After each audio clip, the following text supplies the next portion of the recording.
Polka. Chaque photo a son histoire.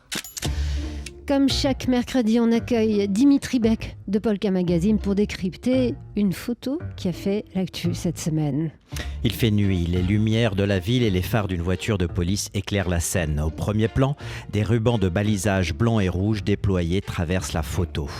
Au-delà, le public est interdit. C'est la raison pour laquelle le reporter de l'AFP, Dimitar Dilkov, dépêché sur place le samedi 2 décembre, utilise un téléobjectif pour prendre sa photo. Sur son image, un membre de la police scientifique, en combinaison blanche, est accroupi au sol, entouré de matériel. À ses côtés, une tente blanche éclairée de l'intérieur.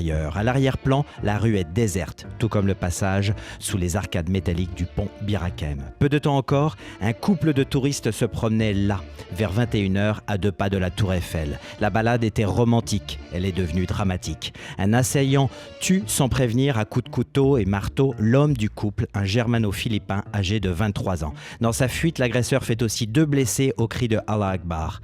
C'est au niveau d'un immeuble chic de l'avenue du président Kennedy, tout proche, que des policiers ont arrêté la course du meurtrier. Très vite, on a appris que ce tueur est un franco-iranien de 26 ans. Son nom est rendu public. On apprend qu'il était fiché S, qu'il avait déjà purgé une peine de 4 ans de prison pour un projet terroriste avorté à temps. Il était suivi par les services de renseignement pour islamisme radical et troubles psychiatriques. Sous haute surveillance donc.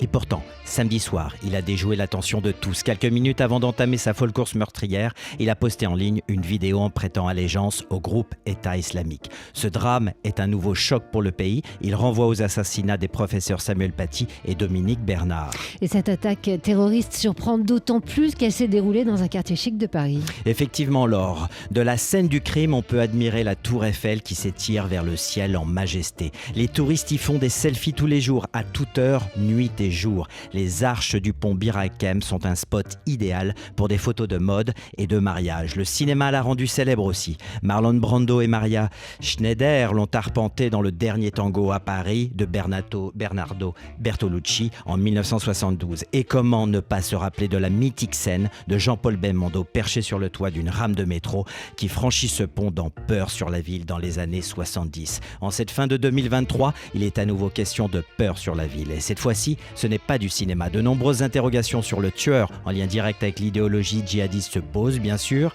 Mais au-delà, nous sommes à moins de 8 mois des Jeux Olympiques de 2024, Laure. Et après cette attaque, la question de la sécurité à Paris se pose. Le grand rendez-vous sportif mondial doit être une fête. Il en va de l'image de la ville lumière. Dimitri Beck de Polka Magazine, une chronique à retrouver sur le site de Polka. Polka. Chaque photo a son histoire.